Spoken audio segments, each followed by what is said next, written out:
Just doing a bit of work out the front here, and I thought I'd give you a bit of an update. Start off with these crocuses.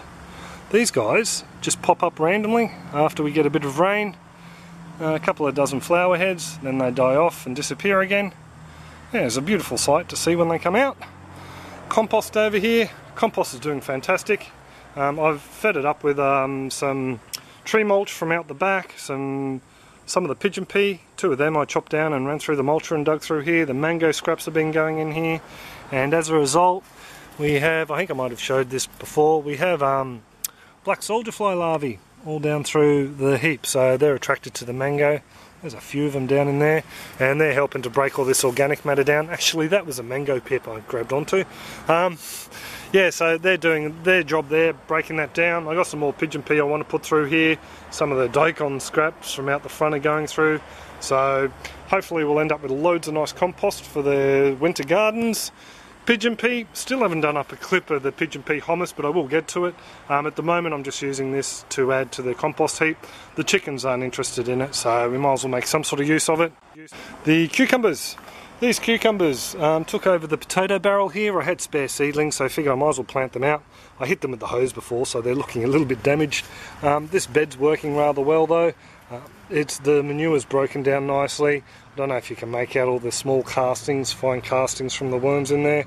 There's baby worms in there. There's a little cocoon there actually, and a little spent one at the end of my nail. So the worms are happy in here. Have a dig down and see if we can find some. There's some. So they're doing their job in here. I think they're really liking the lucerne and the horse manure still. So still breaking that down. Happy with that. Over here, start up the end, the asparagus. I missed out on 2 waterings on the asparagus just because I was in a bit of a rush, and they've suffered for it. They're also got loads of grasshoppers all over them, and they're all jumping out of shot as I come close. Ah, there's one down in there. So these fellas are knocking this thing for a bit of a 6. Also have some volunteer tomatoes in here, different varieties. So this one over here looks more egg shape or Roma shape, or apple shape actually, and this one looks more like the pear style, so might end up with a couple of tasty different tomatoes. But yeah, the asparagus is bouncing back. I'm grabbing a couple of grasshoppers every now and then for the chooks. Not for the chooks, for the fish, sorry. The chooks get some every now and then, but I don't know if you can see it. But there is a stem over there with about 6 of them on. So yeah, they really love the asparagus. Over here, the old Aztec corn bed. With this bed here, what I did was I grabbed the old stalks, mulched them up and put them back on top to make mulch basically. Just try to put some of the nutrients that were taken out of the bed back into the bed. There's worms under here breaking them down. Have a bit of a dig around. Hey Mr. Worm, I saw ya. No one else did. There he is trying to escape on me. So the worms down in here, they're actually, whoa, you didn't see a thing. The worms down in here are actually turning all this, there's 2 of them, back into nutrients for the soil and feeding it up, so that's great. Over here we have the Gimpy Gold, 2 Gimpy Gold cucumbers at the back there, and this one down the front here is the toadskin or Christmas melon. They're just some random seedlings I had left. Hopefully they won't cross. So these beds are holding a lot of moisture, all these beds, the last 6 or so that were made, mainly because I used a lot of mushroom compost with the manure. It's holding on to the water, and it's actually caused some root rot issues with the yacon, and I've lost a lot of yacon. So hopefully these vining plants are going to suck a lot of the moisture out of this bed, just like the corn did, and it won't be an issue. And this bed here, it had for ages that large pumpkin that was taken over this part of the garden. While it was in there, the yacon was going fine, we didn't have a problem. Bit of a leaf curl issue, but nothing major. And then as soon as that pumpkin came out, I just ended up with very soggy soil, root rot galore, and I've lost all bar 2 of my yacon in this bed now, so pretty disappointing. I've just left some fruit fly bags out the front here for different fruit that we might get out here, like these tomatoes, feral tomatoes, and we also have the mini Lee watermelon. It's decided to regrow again. Pretty happy with that. Yeah, with the waterlogged soil, what I'm going to be doing is I'm actually doing a bit of a soil test out the back after seeing Jay's clip, so thank you very much, Jay, just to see how much clay and sand is in this, but I'm pretty sure it's just going to be all organic matter. And I'll come back and dig through some coarse sand once all these crops are out, or all the useful crops are out. I'll dig through some coarse sand and hopefully that'll just lighten the soil mix a little bit. Some of the soil may even come out and be used somewhere else. So it just goes to show, don't overdo your organics. Actually, while we're here, this is some of the yacon that fell out this morning. Didn't even need to pull it, it just fell over when I brushed against it. So just totally rotten off at the base, very disappointing. Over here in Kira's bed, the sunflowers came out. The corellas and cockatoos had a field day on them, going the seed heads. She's actually had a carrot flower, so it's got a rather nice carrot next to it that we could pull out, but I don't want to because we'll disturb the roots of this. Be interesting to see if we can get some seeds from the carrot flower. She collected all the bean seeds, a couple of small carrots that just haven't gotten to a nice size are left in there. Her rock melon has gone gangbusters. We've had loads of rock melon. Over the back here we have a surprise for Kira. I haven't told her about this one. But there's a rather large rock melon just growing down in there in secret. I did show her another one that's growing over the other side. It's grown around the back. He's not looking that impressive, so I'm going to tell her I'm going to come out and harvest a rock melon and bring her in that nice big one and see the look on her face, saying she'll be chuffed. It still is setting some female flowers up the back there on the fence. There's a female flower, so we might even see some more fruit coming off this one. We have a fairly long summer, so there is time yet. This bed over here, same issue again with the yacon. As soon as I took the spaghetti squash out, that was just a massive vine, the most impressive spaghetti squash vine I've seen, just was all over the ground here. Started to get real bad root rot problem on the yacon. The soil just was not draining properly, so definitely an issue there that I'm going to have to fix up. The funny thing is though that the Star and Moon watermelon, the one with the funny little starry spots all over its leaves and fruit, it's actually started to put out a whole heap of female flowers now that the spaghetti squash is out of the bed. And I noticed just before that we actually have a Star and Moon watermelon formed on there, so we've got one that's stuck, so we will get a fruit off this, so I'm really impressed with that. Over here, the ginger's going great guns. Not. Same problem with the soil here. Just move some of this around, have a look over here.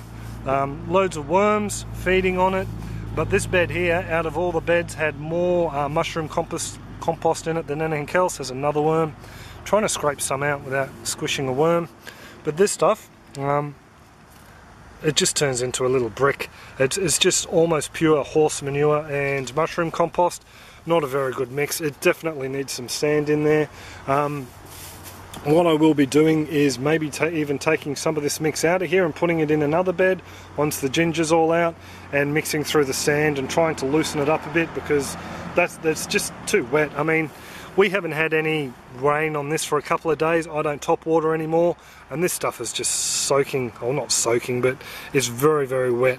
So definitely a few drainage issues there. I don't think the ginger yield's going to be fantastic, but we will get a few small pieces of ginger out of here. Really sorry, Jeff, that I haven't done justice to your ginger you sent me, but hopefully we'll get something. Over here, the turmeric, this melon, this feral melon vine's going really well. I think it's a honeydew. It's just coming out from the worm castings that were placed under that end turmeric bulb, so we're going to get a honeydew from it. The other plants in here, the dill didn't do much chop. The turmeric's doing all right. I can't complain about it. I'm getting a few of them at the front here are putting up new shoots. Also too, with this soil, this bed was made slightly different. I didn't have enough soil to finish it off, so if I did, it would have had the same blend as that. It ended up getting some soil from one of the beds out the back blended through it, so I think it's just a little bit lighter overall. So I don't really think we're going to have the same problem as we had with that bed. So I suppose that is pretty much, oh, there we go. I just spotted another little melon forming up the back there. Number 2. Cool. Yeah, bumpy year for melons. Best year ever for melons, but other things, yeah, so-so. Can't really complain. Oh, bananas. Our little ladyfinger bananas, got some nice looking suckers coming off them. I think I have to prune one of these suckers back. I've got to read up on that, ask a friend, see how we go. So I actually saw an awesome clip this morning, Coconut Chris over in Hawaii Food Forest. I'll put a link in the description below, or actually up there as well. Fantastic food forest clip. So yeah, nothing like what I've got here. The guy looks like a bit of a marvel. He's in Hawaii and does tropical style food forest. So check that out if you're into that sort of permaculture thing.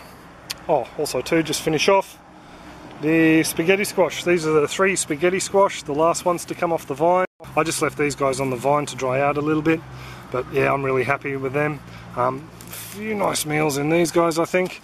They were hit by the fruit fly early on, but because these guys are so hard, the skin is so tough, and when they're first forming, I think what happens is the fruit fly blows them and the larva can't get into the fruit and eat it out. Normally when these guys get hit early on and the fruit fly larvae is successful, the whole melon just goes manky. The whole squash just goes manky, gets brown bits, it weeps a bit, and yeah, they just sort of start rotting straight away. These guys didn't, so I'm sort of holding out hope that there will be some edible flesh in these. We'll just wait and see. So that's pretty much all it, I suppose. The only other thing is these beds. These beds are going to be pulled down and used as mulch.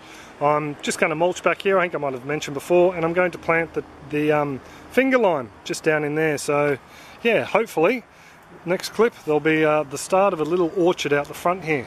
So, and Kira's just joined us. Hello, Koo. Hello. So that's pretty much all it. Kira's cameo. We'll leave it there. So I hope you've enjoyed that look at the front garden. Hasn't been the most productive garden, but yeah, I've learned some lessons. I'm going to sort them out.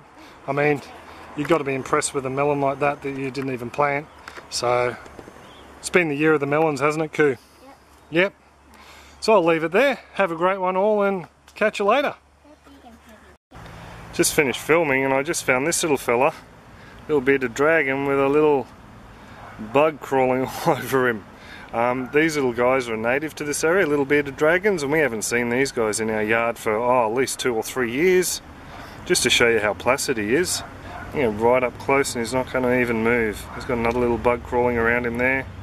He's probably waiting for me to go so he can have a bit of a nibble on him.